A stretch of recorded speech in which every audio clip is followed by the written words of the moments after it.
సూర్యాపేట జిల్లా కోదాడలో బాధితుల నిరసన ఉద్రిక్తతకు దారితీసింది. కోదాడకు చెందిన కర్ల రాజేష్ ఈ నెల 15న హుజూర్ నగర్ సబ్ జైల్లో అనుమానాస్పదంగా మృతి చెందాడు. పోలీసులు తీవ్రంగా కొట్టడం వల్లే అతను చనిపోయాడని కుటుంబ సభ్యులు ఆరోపిస్తున్నారు. ఈ నేపథ్యంలో రాజేష్ మృతదేహంతో వారంతా ధర్నా చేపట్టారు. బాధ్యులపై చర్యలు తీసుకోవాలని డిమాండ్ చేస్తూ రోడ్డుపై బైఠాయించి నిరసన వ్యక్తం చేశారు. అప్పటి వరకు అంత్యక్రియలు నిర్వహించబోమని తేల్చి చెప్పారు. దళిత సంఘాల నేతలు కూడా ఈ ధర్నాలో పాల్గొనడంతో ఉద్రిక్తత నెలకొంది. ధర్మ సమాజ్ పార్టీ అధ్యక్షుడు విశారదన్ మహారాజ్ ఆధ్వర్యంలో బాధితులు ర్యాలీ నిర్వహించారు. దీంతో అక్కడ పెద్ద ఎత్తున పోలీసులను మోహరించారు.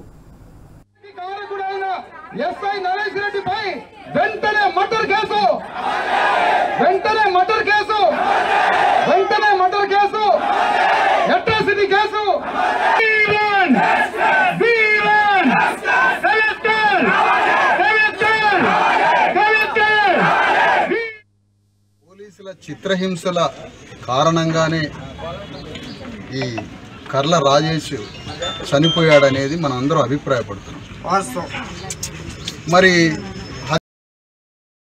కారకుడైనటువంటి పోలీసుల్ని శిక్షించాల్సిన అవసరం, బాధ్యత, పోరాటం చేయాల్సిన బాధ్యత మన మీద ఉంది. ఇంత తీవ్ర అన్యాయం జరిగిందే, అసలు ఇది మాట్లాడుకోవడానికి ఈ చనిపోయిన విషయాన్ని మొన్నటి నుంచి తెలుసుకుంటుంటే ఇంతటి అన్యాయం. ఒక కడు పేద కుటుంబం నుంచి ఒక మాదిగ దళిత యువకుడిని పట్టుకొని పోయి చేయరాని నేరాన్ని, సంబంధం లేని విషయాన్ని దాంట్లో ఆరోపణతో తీసుకుపోయి నువ్వు ఏదనంటే విచారణ చేసి పంపించాలి. అలాంటిది పోయి మనిషి శవాన్ని పంపించారు. నీ కస్టోడియల్ డెత్ నీ కంట్రోల్లో ఉండగా చనిపోయాడు. పోలీస్ కస్టోడియల్ డెత్ ఇది అంటే పోలీసుల కంట్రోల్లో ఉండగా చనిపోయాడు. దీని పట్ల అతిపెద్ద పోరాటం చేయాలి. మనం న్యాయం జరగాలి. హత్యకి కారకుడు ఎవడైతే ఉన్నాడో వాని మీద మర్డర్ కేసు నమోదు కావాలి.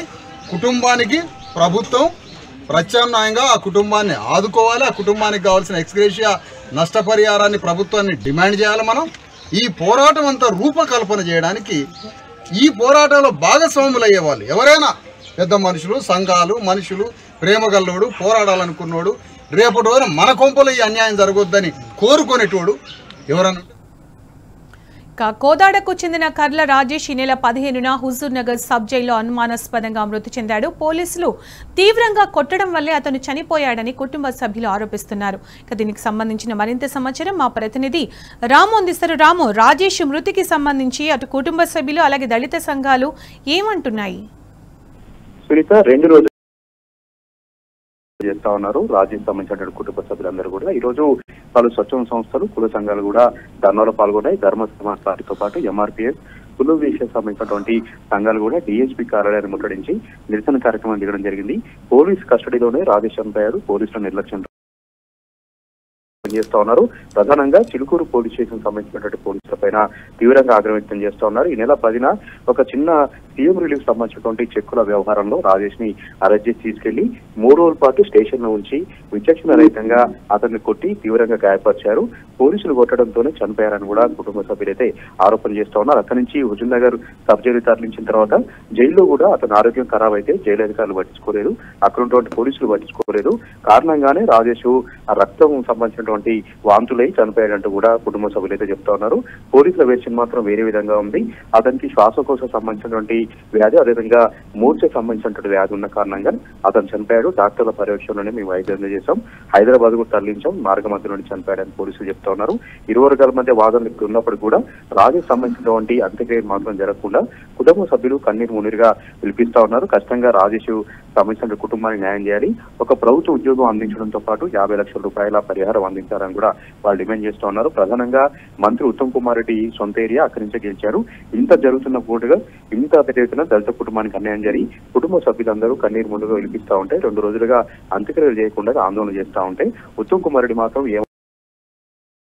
ఆరా కూడా తీయట్లేదు, కారకున్నటువంటి పోలీసులపైన చర్యలు కూడా తీసుకోవట్లేదు అంటూ కూడా వాళ్ళు తీవ్రంగా ఆగ్రహం వ్యక్తం చేస్తా ఉన్నారు. ఖచ్చితంగా రాజేష్ కుటుంబానికి న్యాయం జరిగేంత వరకు కూడా అంత్యక్రియలు మాత్రం జరిపేయలేదు. ఎంతవరకైనా సరే పోరాటం చేస్తాం, ప్రభుత్వం దిగొచ్చేంత వరకు పోరాటం చేస్తామంటూ కూడా చెప్తా ఉన్నారు. ఈ ప్రభుత్వంలో దళితులపైన వేధింపులు ఎక్కువైపోతా ఉన్నాయి, దళిత యువకుల్ని చంపేస్తా ఉన్నారు, దళితుల్ని ఏదో రక కారణం చేత పోలీస్ స్టేషన్ లో పెట్టి వేధింపులను గురి చేసిన చేస్తున్నారు. ఈ నేపథ్యంలోనే భారీగా పోలీసు బందోబస్తు కూడా అక్కడ ఏర్పాటు చేశారు. ఒక ఉద్రిక్త వాతావరణం అయితే అక్కడ నెలకొంది. ఇరు వర్గాలు భారీగా మోహరించడం జరిగింది. ఎట్టి పరిస్థితుల్లో దాదాపు 2 రోజుల నుంచి వాళ్ళు ధర్నా చేస్తున్నారు కదా, మరి ఎవరైనా స్పందించడం జరిగిందా? అంటే మృతదేహంతో వాళ్ళు 2 రోజుల నుంచి ధర్నా చేస్తున్నారని చెప్పారు. మరి దానికి సంబంధించి ఇప్పటివరకు ఎలాంటి రియాక్షన్ లేదా? ఇప్పటి వరకు ఒక విచారణ కమిటీని కూడా ఆదేశించలేదు. కలెక్టర్ కూడా కుటుంబాన్ని పరామర్శించలేదు.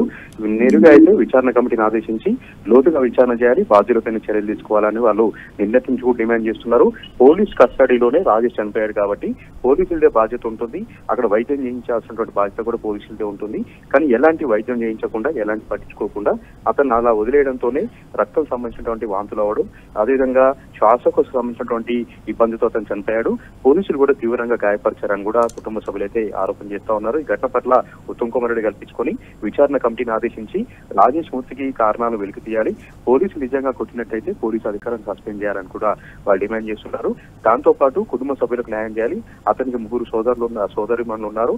ఆ 3 చెల్లెలకు న్యాయం జరిగేలాగా 50 లక్షల రూపాయల పరిహారం అందించాలి, ఒక ప్రభుత్వ ఉద్యోగం ఇవ్వాలని కూడా వాళ్ళు భీష్మించి కూర్చున్నారు. ప్రస్తుతానికైతే కోదాడలోని గాంధీనగర్ లోని అంత్యక్రియలు చేయకుండా రాజేష్ మృతదేహాన్ని రోడ్డుపైన ఉంచి నిరసన కార్యక్రమం చేస్తా ఉన్నారు. Sunitha. Right Ramu, thank you.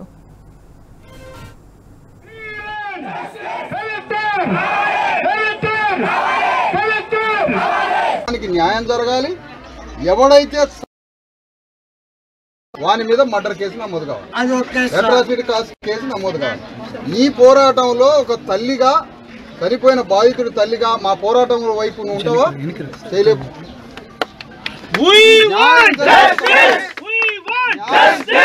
వరకు పోరాడాలి. ఇంకో తల్లికి ఇలాంటి బాధ కలగొద్దు సమాజం, ఇంకొకరికి అన్యాయం జరగదు. నువ్వు రెడీయా కదా? ఎంత పోరాటం రెడీయా కదా?